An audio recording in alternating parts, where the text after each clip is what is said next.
Good to know you're still there. It is still newspaper review on High Impact Television. Very quickly, we have our guest joining us from Lagos. His name is Dr. Bolaji Akinyemi. He's a public affairs analyst. Good morning, Dr. Bolaji. Thank you for joining us. The pleasure is mine. Good morning. Good morning. How are you? I am good, and you? I'm very well, thank you. Let's begin with the Punch newspapers. On the front page of the Punch newspaper, quite a couple of stories are making rounds on the front pages. And one particular story that is staring us right in the face is the one of NNPC and fuel subsidy. It says why federal government can remove fuel subsidy now, according to NNPC, marketers and experts. Now, apparently, there has been conversations of fuel subsidy removal. And getting deep into this report, you see that one of the reasons stated by marketers and experts is that Nigeria currently do not have a functional refinery. That's according to the report. Now, how do you react to this? Of course, we have a mono-economic structure which has been built on oil over time, and is affecting everything that we can call Nigeria.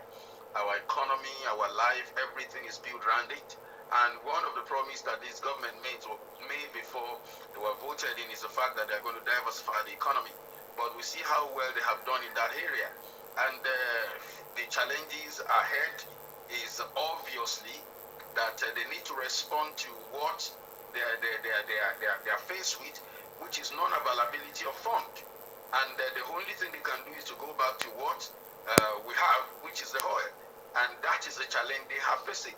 Now, how well the people will receive that is another ball altogether.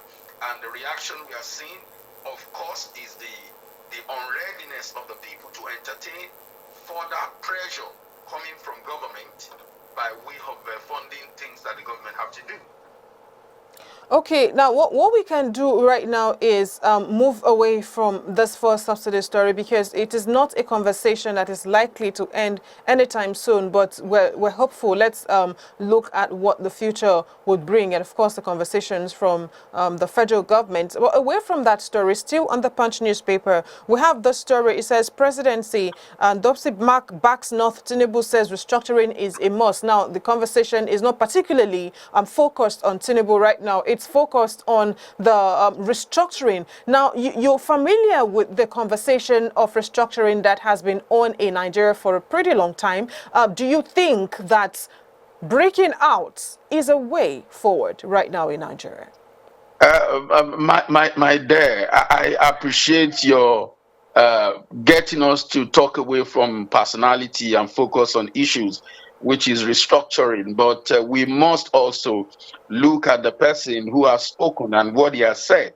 Talking about Dokpesi, that's a guru in a way.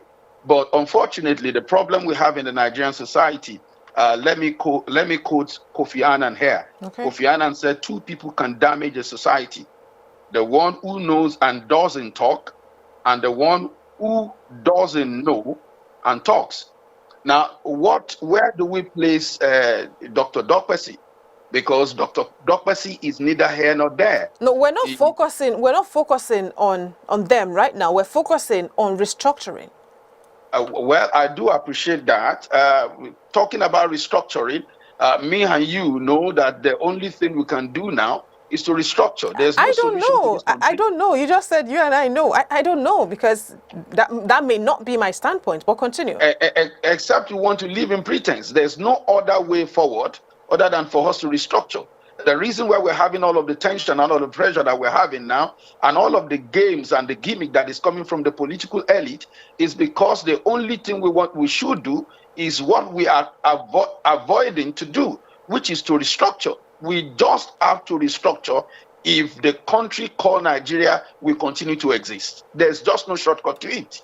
So, still talking about restructuring now, you already made your strong point, which is insisting that Nigeria has to go through restructuring. Now, let's say Nigeria restructures and all states goes their way. Now, you do realize that from the north, we get food from the north.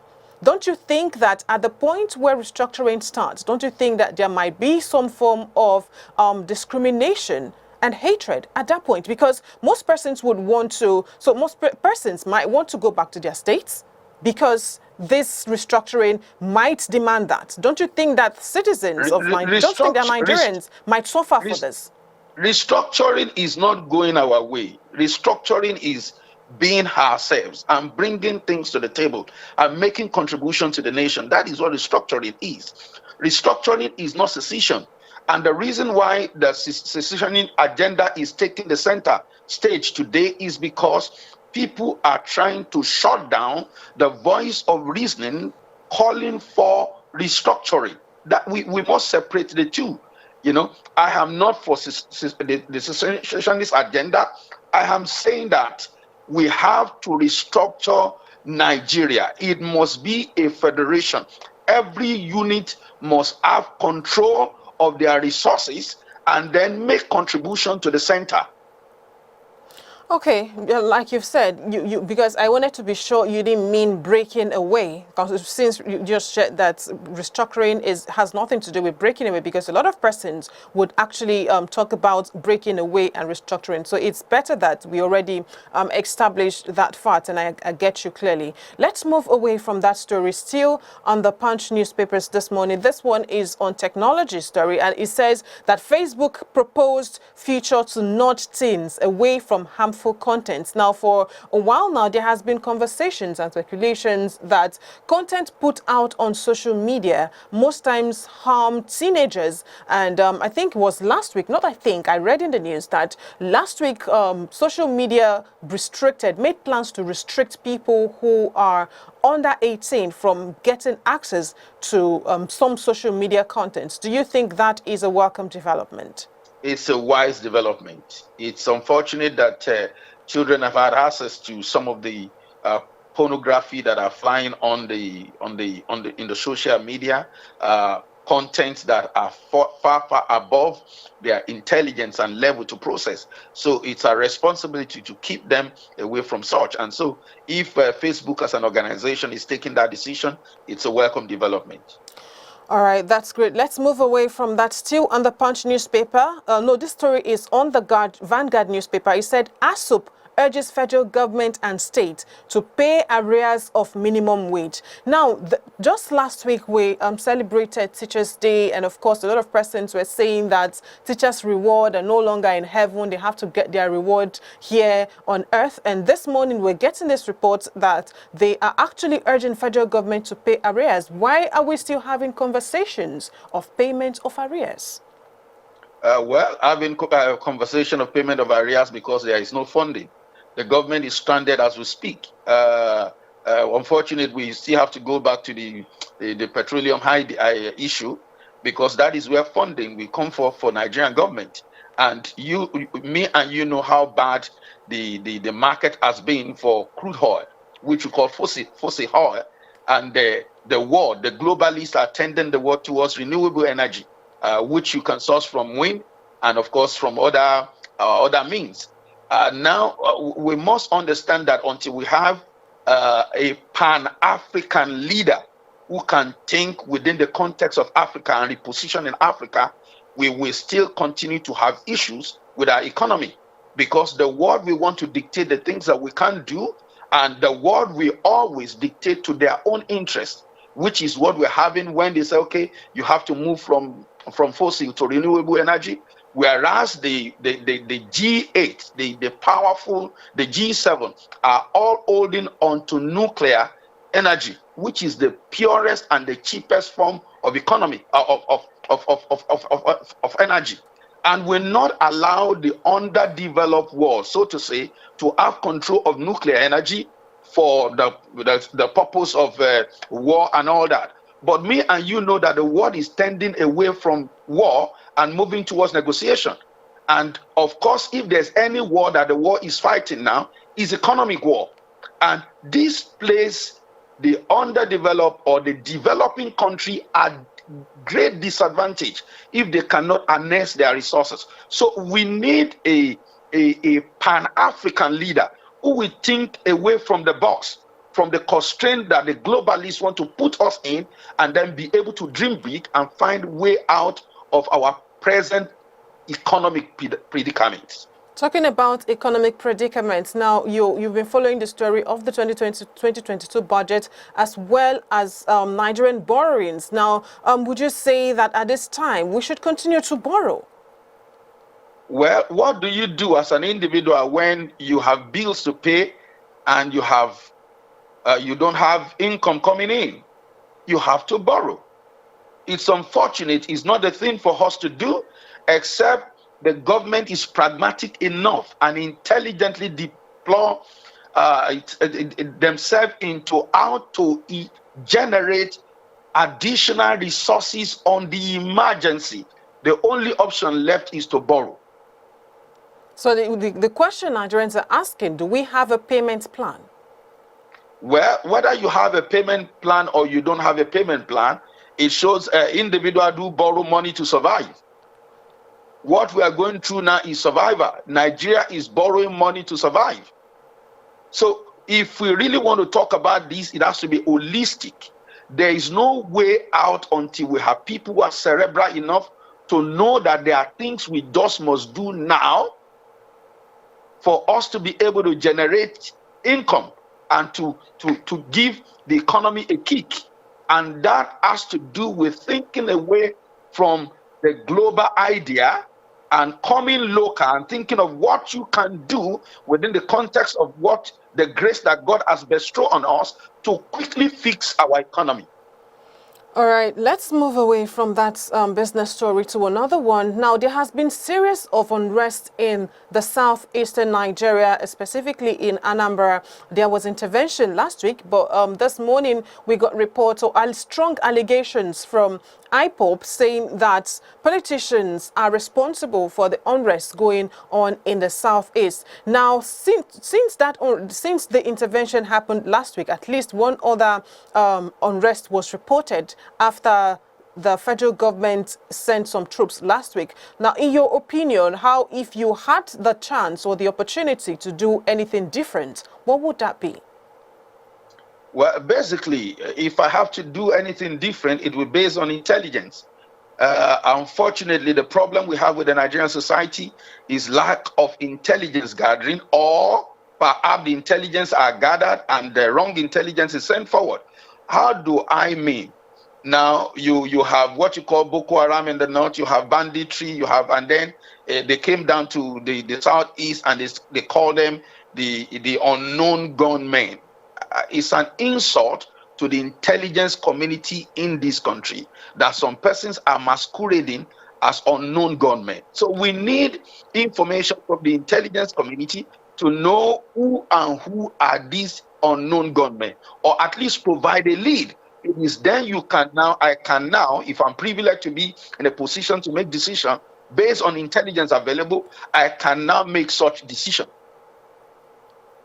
All right, because the allegations that came this morning from IPOB says that they have nothing to do with the insecurity or the unrest currently going on, and they accused political parties for causing those unrest in the state. I want to share sentiment with IPOB. You know, after God is government.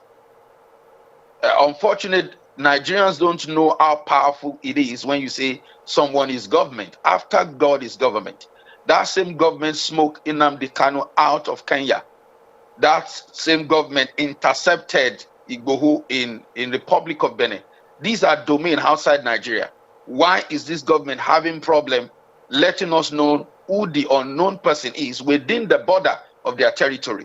I think the government is culpable. I'm sorry, but that is my view. That's a strong allegation, and that's a really strong allegation against the government. But let's move on. Let's move away from that story and take this one before I let you off the hook this morning. It's in Borno State. The governor of Borno State, Governor Zulum, gives college 1st November to resume. Now, you would agree with me that for a very long time there has been serious security issues in the north. This morning, getting reports from Borno State that they have November, that's next month, it's just a heartbeat away. Do you think that college is set or ready to reopen, considering the challenges? I don't think we should be talking about colleges resuming. Naturally, peace is a process. and a peaceful community have its own life. When there is no peace, there is no life. I think the government is being zealous, overzealous for that matter, to ask colleges to resume. Now, once you can see that the coast is clear and the killing have stopped, it is the people themselves who will be asking that they want to return to school. So if the government is still the one to force people to go to school, it shows to me that something is still amiss. And that has to be fixed before you can expect people or even expect parents to allow their children to say return to school. Well, one would expect that if that is coming up, security measures must have been put in place to ensure the lives and properties of children going to school. But another question is, would parents even have peace? Would they even want their children to go back to school? That's another question in the minds of most Nigerians. If you are a parent living in Borno, would you let your child resume in November? Absolutely not. We must understand that you have gone through an encounter, an unpleasant encounter. It's a different ball game as from the trauma you are left with. Now, the Boronu community is a traumatized society, and people are still living with that trauma. Nothing has been done to take them through the process of counseling, enlightenment, to at least surge up their confidence to be able to see the horizon that the government is trying to create. And asking them to return to school, it's like triggering the trauma. So I think the government will do well to attend to the issue of the trauma that community has gone through before thinking about any other thing.